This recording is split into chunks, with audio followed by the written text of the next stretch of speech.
आदाब, नमस्कार, अस्सलाम वालेकुम नाज़रीन। पल पल न्यूज़ से मैं हूं आप लोगों के साथ नदीम अकरम।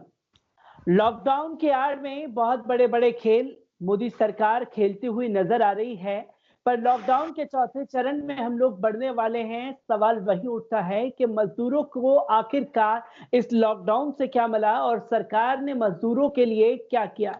इसी पर हमसे बात करने के लिए जेएनयू के छात्र तबरेज हसन मौजूद हैं। मैं उनसे जानना चाहूंगा कि 20 लाख करोड़ का जो मुआवजा है मजदूरों को देने की बात जो है मोदी सरकार कर रही है, किस तरीके से आप उन चीजों को देख रहे हैं? देखिए, सबसे पहले तो मैं आपके मीडिया के माध्यम से मैं तमाम उन लोगों को बधाई देना चाहता हूं कि जो इस संकट के समय में, इस महामारी के समय में अभी तक किसी न किसी तरीके से झेलते हुए कम से कम इस बीमारी को और इस महामारी के समय में, बहुत कठिन समय है, इस समय में वो किसी तरह बर्दाश्त करते हुए अपने आप को कम से कम खड़ा कर पा रहे हैं। क्योंकि आज जो पूरे देश का जो हालात है वो तो हम देख ही रहे हैं। चूंकि जो नरेंद्र मोदी की सरकार, जो भाजपा की सरकार, जो किसानों का, गरीबों का, मजदूरों का जो नारा देकर के आई थी और बहुत बड़े बड़े पैकेज, बहुत बड़े बड़े बड़े पैसों का ऐलान किया गया, लेकिन अब तक हम लोग तो देख ही रहे हैं। और उस दिन जहां तक 20 लाख करोड़ का जब बात उन्होंने जब बोला और उन्होंने कहा कि 20 लाख करोड़ का पैकेज हम दे रहे हैं, तो ऐसा लग रहा था कि 20 लाख करोड़ का पैकेज ऐसा ही है जैसा कि 15 लाख जो हर एक के खाते में आने वाला था 2014 के जो इलेक्शन चुनाव का जो नारा था, उसी की सुगंध आ रही है। क्योंकि अभी हम लोग गांव में हैं और हम लोग किसान परिवार से आते हैं, हम लोग देख रहे हैं गांव से लेकर के चाहे वो अर्बन एरिया हो चाहे रूरल एरिया हो, अभी भी कहीं पे भी सच्चाई बताऊं कि अगर जहां पे हजारों लोगों की अगर संख्या है, हजारों लोगों की जहां पे अगर पॉपुलेशन आबादी है, तो वहां पे एक या दो लोगों को पैसे मिल पाती है। तमाम लोगों को ना ही जनधन का पैसा मिलता है, ना ही उनको किसी जो है महामारी का पैसा मिल रहा है, ना ही उसको सैनिटाइजर का पैसा मिल रहा है, कोई चीज पैसा नहीं मिल रहा है। जहां तक 20 लाख करोड़ रुपए की पैकेज, तो अभी आप देख रहे हैं कि निर्मला सीतारमन का जो स्टेटमेंट है, ऐसा ही लग रहा है कि वो जिस तरीके से बोल रही थी, लग रहा है कि एग्जाम में बैठकर कोई फर्जी कॉपी लिख रही है, मतलब कुछ भी बोल दे रही है। आखिर उनको सोचना चाहिए कि अगर आपका स्थिति इतना ही मजबूत है, आज क्यों आत्महत्या सबसे ज्यादा बढ़ गई है? जितना अभी के समय में जितना भूखमरी से लोग मर रहे हैं, उतना मुझे नहीं लगता कोरोना से उतना मरा होगा। जितना पैदल चल के भी लोग, गरीब मजदूर किसान, दिल्ली, महाराष्ट्र, हरियाणा, लुधियाना, पंजाब, केरला, अलग अलग जगहों से जो पैदल चल कर जो रोडों पे मर रहे हैं, उनको देखने वाला कोई नहीं, उसका मुर्दा का भी पता नहीं चल पा रहा है। वो जो 20 लाख करोड़ का पैकेज को अनाउंसमेंट हुआ है, हो सकता है वो मोदी जो वर्जन है, मोदी, सुशील मोदी या फिर नरेंद्र मोदी, वो जो एक मोदी वर्जन है, या मेहुल चौकसी, इस तरीके से जो मोदी वर्जन, उसको फायदा हो सकता है। लेकिन नीचे तबके के जो लोग है, गरीब है, मजदूर है, किसान को किसी तरह फायदा नहीं है। अगर 20 लाख करोड़ का अगर पैकेज का फायदा होता, आज हम जिस गांव में बैठे हैं, इस गांव का नाम है पीटी डुमरिया कोना टोला, जो अररिया जिला बिहार में आता है। यहाँ पे सबसे ज्यादा खेती जो किसानों की खेती है वो मक्का की खेती है। आज मक्का की कीमत इतना गिरा हुआ है कि 900,000 रुपए, बताइए, कुंटल के हिसाब से मक्का बिक रहा है। किसान आत्महत्या करने पे मजबूर है। यहाँ पे जो मक्का पिछले बार 1640 रुपए, 1700-1800 लोगों ने बेचा, अभी 800, 900, 1000 यही चल रहा है। तब सोचिए वो 20 लाख पैकेज जो अनाउंसमेंट हुआ है, उसके किसानों का क्या फायदा है, उससे महिलाओं को क्या फायदा, उससे दलितों को क्या फायदा, या अल्पसंख्यकों का क्या फायदा। हाँ, लेकिन हम जो चीज देख पा रहे हैं वो बहुत ही क्लियर कट है कि इस महामारी के समय में सबसे बड़ा जो नुकसान अगर किसी का हुआ है, किसानों, दलितों, मजदूरों का हुआ है, उसके साथ साथ अल्पसंख्यकों और मुस्लिमों का हुआ है। चूंकि ये जो अभी महामारी के समय में नरेंद्र मोदी भाजपा की सरकार सिर्फ यही कर रही है कि जितना भी सीए और एनआरसी और एनपीआर को लेकर के पूरे देश में जो भी धरना प्रदर्शन चल रहा था, तमाम एक्टिविस्टों को, तमाम छात्रों को, तमाम मुस्लिम एजुकेटेड लोगों को उठा उठा के जेल में डाला है। उसका मिसाल हम लोग देख चुके हैं। सफूरा जरगर जो एक पीएचडी रिसर्च स्कॉलर है, जामिया से, प्रेग्नेंट लेडी है, लेकिन उसको भी तिहाड़ जेल में ले आके रखा है। मीरान हैदर हमारे साथी, शर्जील इमाम जो हमारे जेएनयू से हैं, यूएपीए, इस तरीके से बहुत सारा कानून लगा करके छात्रों को और बिल, मतलब पर्टिकुलरली मुस्लिम स्टूडेंट और एक्टिविस्ट को, उसको हैरेस करने का पूरा फायदा उठा रहे इस संकट के समय में। क्योंकि इस दौरान हमने तबरेज़ ये देखा है कि शफूरा जारगर का आपने नाम लिया। शफूरा जारगर को लेकर के जिस तरीके की बातें सोशल मीडिया पर और मीडिया में की गई और ख़ास तौर पर कपिल मिश्रा कैरेक्टर एसोसिएशन करने के लिए सबसे पहले आगे आए थे शफूरा जारगर का। तो किस तरीके से देखते हैं जो भारतीय जनता पार्टी का जो आईटी सेल है वो पूरी तरीके से नीचता पर उतर आया है? देखिए, यही तो सबसे बड़ा ये है कि उनका जो नारा था,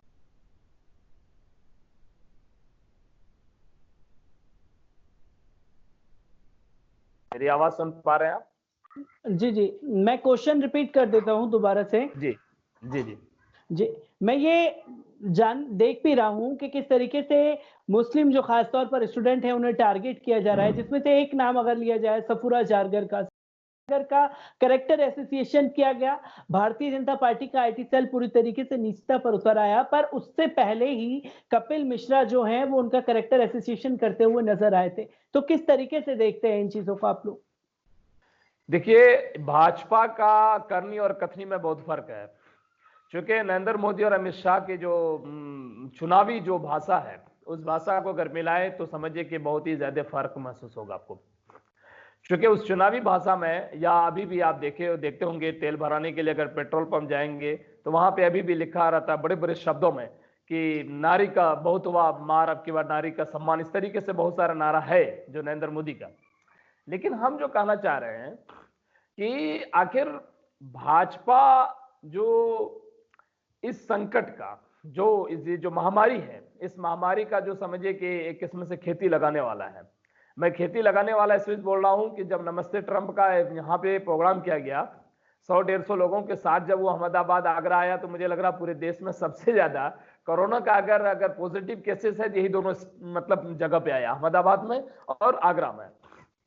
हम मेरा जो कहना क्लियर कट है कि भाजपा सरकार आखिर महिलाओं के प्रति या दलितों के प्रति या अल्पसंख्यकों के प्रति या छात्रों के प्रति, आखिर ये आज से नहीं है, 2014 से लेकर के अभी तक जो देखने को मिल रहा है, कंप्लीट तौर पे ऐसा ही लग रहा है कि पूरा की पूरा मतलब समझिए कि इसका जो रिवाइवल है वो यही लोग हैं।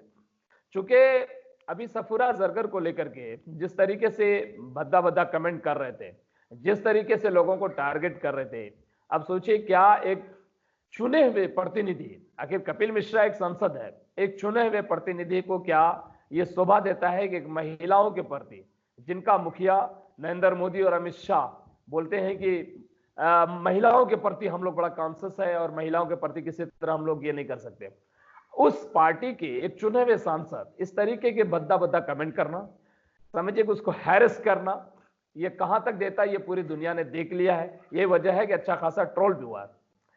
लेकिन ये कोई नई बात नहीं है, क्योंकि इससे पहले भी हुआ है। यही भाजपा वाले क्या क्या नहीं बोले गौरी लंकेश के मामले में, यही भाजपा वाले क्या क्या नहीं बोले उन्नाव केस में, यही भाजपा वाले क्या क्या नहीं बोले क्या कश्मीर वाले केस में। तो हर एक केस में हम लोग देख चुके हैं इनका चरित्र, और इनका चरित्र ही दूसरे का चरित्रहीन करना है। इसलिए भाजपा की ये बहुत बड़ा समझिए कि आईटी सेल या भाजपा के सांसद चुने हुए ये लोग खुल्लम खुल्ला लोग कर रहे हैं। अब जहां तक रही एक्टिविस्टों की बात या छात्रों की बात, तो इसको आप देख सकते हैं कि जैसे जैसे बिहार का चुनाव करीब आया, वैसे वैसे सारा इशू को खड़ा करने लगे। इस महामारी से पहले जेएनयू का इशू कहीं नहीं था, लेकिन दिल्ली सरकार अरविंद केजरीवाल ने इसको बाकायदा परमिशन दिया और जेएनयू का इशू 9 फरवरी का जो इशू था कन्हैया और उमर खालिद वाला इशू, उसको भी खड़ा किया गया। उसके साथ साथ सीएनआरसी जैसे ही स्टार्ट हुआ, देखा कि जब जैसे ही पूरे देश में सीएनआरसी हो रहा है, कोरोना के नाम पर पूरा का पूरा सब कुछ ध्वस्त करके सीएनआरसी पर जो भी बोलने वाले लोग थे, चाहे वो महिला हो, चाहे वो दलित हो, चाहे वो अल्पसंख्यक हो, किसी भी जाति का हो या बहुजन क्षेत्र किसी का भी, उसको चुन चुन कर टारगेट कर रहे हैं। अब जैसे सफूरा जरगर पर उनका जो मतलब जो टिप्पणी था कपिल मिश्रा का, सेम ऐसा ही टिप्पणी भाजपा का अनुज वर्मा करके नाम है, उनका कमेंट आप जब देखेंगे ट्विटर पे और फेसबुक वगैरह पे। हमारा एक साथी है डीयू का, और आजकल वो पत्रकारिता भी कर रही है, नेहा भारती को भी खुल्लम खुल्ला सेक्सुअल हैरेसमेंट का बायता धमकी दिया उन्होंने सोशल मीडिया पे, हम लोगों ने लिखा भी था। तब सोचिए कि भाजपा आईटी सेल महिलाओं के प्रति उनका कितना सम्मान है, महिलाओं के प्रति उनका यही सम्मान है कि उसको कैसे हरास किया जाए, उनको कैसे गोली मारा जाए, उनको कैसे सेक्सुअली उनको और मेंटली उनको हैरेसमेंट किया जाए, फिजिकली उनको हैरेसमेंट किया जाए। ये भाजपा आईटी सेल पूरे तौर पे कर रही है। लेकिन क्या इस समय में छात्र या इस समय में एक्टिविस्ट खामोश रहेंगे? बिल्कुल खामोश हम लोग नहीं रहेंगे। हम लोगों के लगभग साथी जेल जा चुके हैं, और हम भी आज अगर घर में, अगर अररिया बिहार में नहीं होते, दिल्ली में होते, शायद हमको भी दिल्ली पुलिस उठा ली होती, क्योंकि दिल्ली पुलिस का यही रवैया है, जो दिल्ली में था सबको उठा लिया, हमको भी कहीं न कहीं दिल्ली में उठा लिया होता। लेकिन इसके बावजूद कि वो जेल हम लोगों को भेजता रहे, इसके बावजूद हम लोग चुप नहीं रहेंगे, हम लोग बोलेंगे, क्योंकि हम लोग एक्टिविस्ट हैं, हम लोग चुने हुए जनप्रतिनिधि हैं, हम लोग आखिर उस संविधान को बचाने की लड़ाई को लड़ रहे हैं जिसको बाबा साहब अम्बेडकर ने बनाया है, और हम लोग दलितों का, बहुजनों का, अल्पसंख्यकों का, और इस देश की पीड़ितों का, शोषितों का, और इस देश की महिलाओं के लिए हम लोग, कहीं भी अन्याय होगा हम लोग उसके लिए लड़ेंगे। तबरेज़, मैं यहाँ ये भी आपसे जानना चाहूँगा और पूछना चाहूँगा, क्योंकि हमने तमाम मुद्दों पर देखा है, दिल्ली के सीएम अरविंद केजरीवाल का आपने ज़िक्र किया, कुछ भी इंसिडेंट होता था, वो तुरंत पहुँच जाते थे, स्टूडेंट्स के साथ खड़े होते थे, कंधे से कंधा मिला कर के, और छात्रों की पीठ थपथपाते थे, कहते थे कि हम आपके साथ हैं। पर जैसे ही सीएनआरसी का हम मुद्दा देखते हैं, या तब्लीगी जमात का मुद्दा देखते हैं, स्टूडेंट्सों को पकड़ा जा रहा है, तब दिल्ली के सीएम अरविंद केजरीवाल खामोश हैं। और यही सीएम अरविंद केजरीवाल हैं, जब दिल्ली में दंगा होता है तो वो कहते हैं कि हमारे हाथ में पुलिस नहीं है, पर जब तब्लीगी जमात का मुद्दा आता है तो केजरीवाल कहते हैं कि हम ऑर्डर देते हैं कि तब्लीगी जमातियों को अरेस्ट किया जाए। तो जो दोहरा रवैया है राजनीति का, चाहे कोई भी आ जाए, जो ये दोहरा रवैया क्यों? देखिए, अरविंद केजरीवाल को हम लोग काफी दिन से जानते हैं, और जब वो एक्टिविज्म स्टार्ट किया था दिल्ली में चीफ मिनिस्टर बनने से पहले, उस वक्त से अरविंद केजरीवाल को हम लोग जान रहे हैं। अरविंद केजरीवाल जब कोयना हॉस्टल में एक पोस्ट डिनर टॉक था, उस टॉक में वो ऐसे ही लोगों ने बुलाया था वहां पे, CYSS के छात्रों ने और तमाम लोगों ने, तो वहां पे उनसे एक सवाल पूछा गया था रिजर्वेशन को लेकर के, और रिजर्वेशन के सवाल पे जब नहीं बोला था तो जेएनयू के छात्रों ने उनको मफलर बाजप्ता पकड़ करके, बाजप्ता गर्दन में धक्का दे करके उनको लोगों ने निकाल दिया था। लेकिन उसके बावजूद लोगों ने फिर दिल्ली में लोगों ने चुना कि चलो भाई, अल्टरनेटिव पॉलिटिक्स किसी तरह होनी चाहिए भाजपा और कांग्रेस के अलावा, लोगों ने चुना। लेकिन आज तक अरविंद केजरीवाल का जो मैनिफेस्टो है, उस मैनिफेस्टो के अकॉर्डिंग कुछ भी नहीं हुआ। फॉर एग्जाम्पल, रिजर्वेशन को लेके आज भी अरविंद केजरीवाल का कोई भी स्टैंड क्लियर नहीं है। आज भी बटला हाउस का इंक्वायरी, जिसमें आम आदमी पार्टी का मैनिफेस्टो में आज भी बटला हाउस इंक्वायरी को लेकर के उसका कोई क्लियर कट नहीं है। लेकिन जो साफ साफ जो इलेक्शन, ये जो 3.0 जो इलेक्शन अरविंद केजरीवाल का हुआ, उस इलेक्शन में और इलेक्शन के दौरान जो हमको देखने को जो मिला, वो सबसे बड़ा था कि वो ऐसा लग रहा था कि अब डायरेक्ट अमित शाह और आरएसएस की गोद में जाके बैठ चुका है अरविंद केजरीवाल।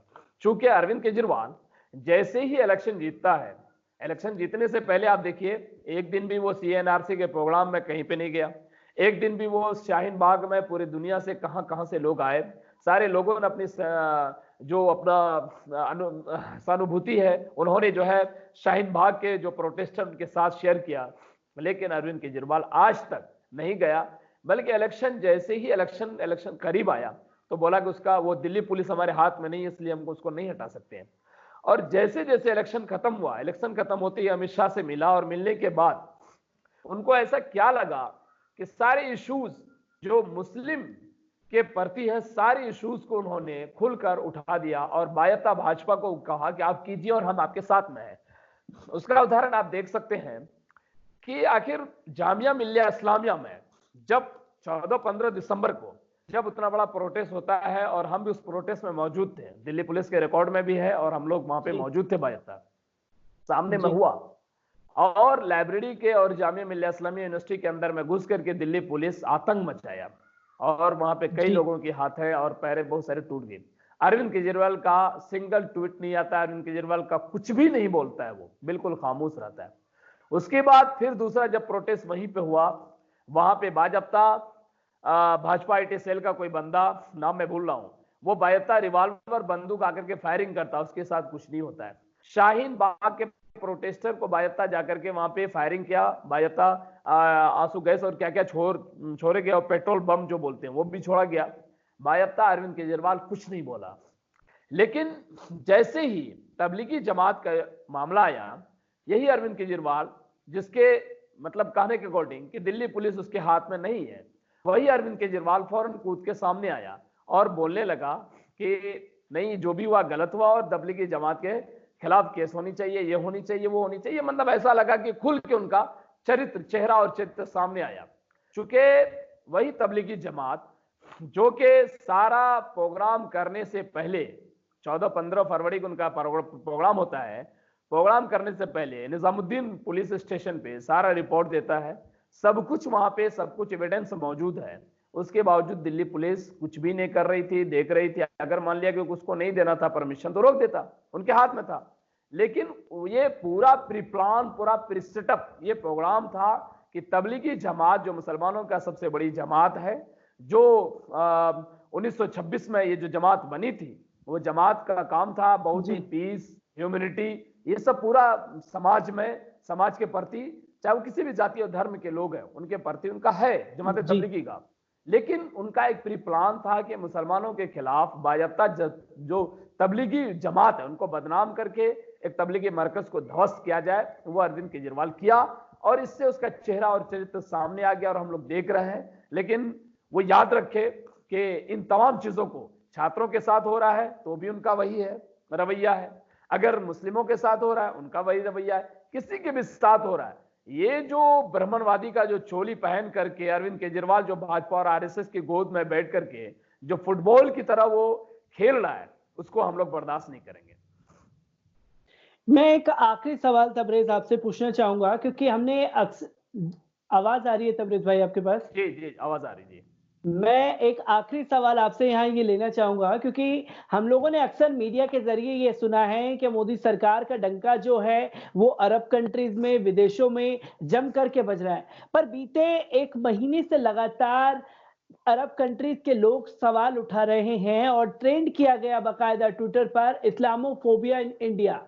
ओआईसी ने सवाल उठा दिए, यूएन ने सवाल उठा दिए, यूएससीआरएफ की रिपोर्ट आ गई कि भारत में जो है वो अल्पसंख्यकों के साथ हिंसा बढ़ी है। किस तरीके से देखते हैं जो इंटरनेशनल प्रेशर जो है मोदी सरकार के ऊपर आया है? देखिए, इस्लामोफोबिया जो है, समझिए कि इसको एक पूरा भाजपा आरएसएस, ये पूरा का पूरा उसका हमको लग रहा है कि एक आरएसएस जब स्थापना हुई थी, जब बल्कि उस वक्त कहिए कि जब स्थापना आरएसएस की हुई थी 1925 में, तो पंच ऑफ थॉट जो उनकी किताब है, तो मुसलमानों के प्रति जो घृणा है उसकी किताबों में लिखी हुई है। और वो उस वक्त से पूरा का पूरा अभी तक मुसलमानों को इस देश का वो सही जो मतलब मूल निवासी है उसको मानने के लिए आरएसएस अभी तक तैयार नहीं है। इसीलिए उसके दिल में, दिमाग में, हर जगह फिजिकली, मेंटली वो बीमार है मानसिक रूप से। इसी वजह से वो मुसलमान देखते ही, टोपी देखते ही, कुर्ता देखते ही, पैजामा देखते ही, दाढ़ी देखते ही उनको इस्लामोफोबिया फौरन जहन में आ जाती है। लेकिन उनको ये चीज समझना चाहिए क्या कि नरेंद्र मोदी, जिसका जो सबसे बड़ा इस कोरोना वायरस का जो सबसे बड़ा क्रिएटर है इस देश में, जो भारत है, वो नरेंद्र मोदी है। नरेंद्र मोदी को मैं इसलिए कह रहा हूं कि जब नमस्ते ट्रंप करवाया तो नमस्ते ट्रंप में बहुत ज्यादा ये सब हुआ, आप देख रहे हैं 150-200 लोगों के साथ आया था।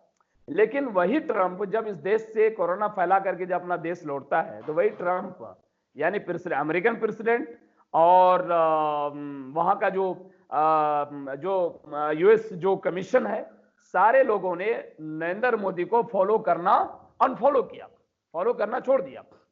उसके बाद आप देखिए कि मिडिल ईस्ट में इस इशू को मिडिल ईस्ट ने इस इशू को उठाया कि आखिर भारत में मुसलमानों के साथ सही माने में अत्याचार हो रहा है, जो कि नहीं होना चाहिए। इतना ही तो बोला, ज्यादा तो कुछ बोला नहीं था। उसमें माइनॉरिटी कमीशन, दिल्ली के जो माइनॉरिटी कमीशन है जफरुल इस्लाम साहब, उन्होंने ट्विटर पे थोड़ा सा लिखा कि थैंक यू सो मच, आपका बहुत बहुत शुक्रिया कि आपने इस चीज को लिया। लिखना में कोई बड़ी बात तो नहीं है, क्योंकि भाई आप जाते हो इजराइल से मिलने के लिए, आप जाते हो यूएस से मिलने के लिए, आप कहां कहां जाते हो। अगर कोई किसी के साथ बहुत ज्यादा उत्पीड़न हो रही है, अगर वो शेयर किया तो इसमें कौन सी बड़ी बात है? आप तो सच में उसके साथ जबरदस्त के साथ समझिए कि अत्याचार कर रहे हैं। तो जफरुल इस्लाम साहब को उनके घर में बायत्ता उनके ऊपर FIR हुआ, देशद्रोह का, उनके ऊपर किस किस तरीके से हैरेस कर रहा है। लेकिन कल जो रिपोर्ट आई है United state of international religion freedom, मैंने शेयर भी किया था, आप देखे होंगे, USCIR का आप देखे होंगे। उन्होंने क्लियर कट ये चीज लिखा है कि भारत में Indian government is politically motivated targeting Indian Muslims, ये कंप्लीटली लिखा हुआ है और मैंने शेयर भी किया था। ये तो हम नहीं कर रहे, ये तो US सीनेट कर रही है। तो US सीनेट जब ये बात कर रही है तो इसका मतलब है कि सच में नरेंद्र मोदी और भाजपा की सरकार इंडियन मुस्लिम को टारगेट कर रहे हैं, चाहे वो किसी भी संस्थान में हो, चाहे वो किसी भी स्टेट में हो, चाहे कहीं पे हो। आपका उदाहरण देख लीजिए, आखिर जितना भी हिंदुस्तान को लिंचिस्तान किसने बनाया? नरेंद्र मोदी ने बनाया। आखिर पूरे देश में मुसलमानों के साथ कहीं पे कुछ हो रहा है, नरेंद्र मोदी एक ट्वीट नहीं करेगा। लेकिन अगर हिंदू महासभा का कोई आदमी कुछ भी हो जाता थोड़ा सा, तो उसके ऊपर ट्वीट करते हैं। मोदी हमेशा सब लोग के ट्वीट करते हैं। तो भाई आप नेता है, आप नेता जब है तो जनमानस का नेता है, इस देश का एक एक व्यक्ति का नेता है। आप हिंदू या मुस्लिम या सिख का नेता नहीं है, आप इस देश में जितना भी रिलीजन है, जितना भी मजहब, जितना जाति, सबका है। लेकिन अगर किसी के साथ, अगर किसी मुस्लिम समुदाय के साथ या बहुजन समुदाय के साथ या दलित के साथ कुछ होता है तो आप नहीं बोलते हैं। लेकिन जैसे ही एक हिंदू बजरंग दल महासभा आपके संगठन के लोगों के साथ होता है तो ये फौरन आप ट्वीट करते हैं। ये कहीं ना कहीं नरेंद्र मोदी भाजपा का पूरा कथनी और करनी में फर्क है। यही इनका चेहरा और चरित्र, इसलिए इनको हम लोग शुरू से बोलते आ रहे हैं कि इनकी दोहरी राजनीति के लिए भाजपा जानी जाती है। और आज उनका मिसाल आप उसका देख सकते हैं, वो मिसाल प्रस्तुत कर चुके हैं। चलिए, बहुत बहुत शुक्रिया तबरेज जी हमारे साथ जुड़ने के लिए।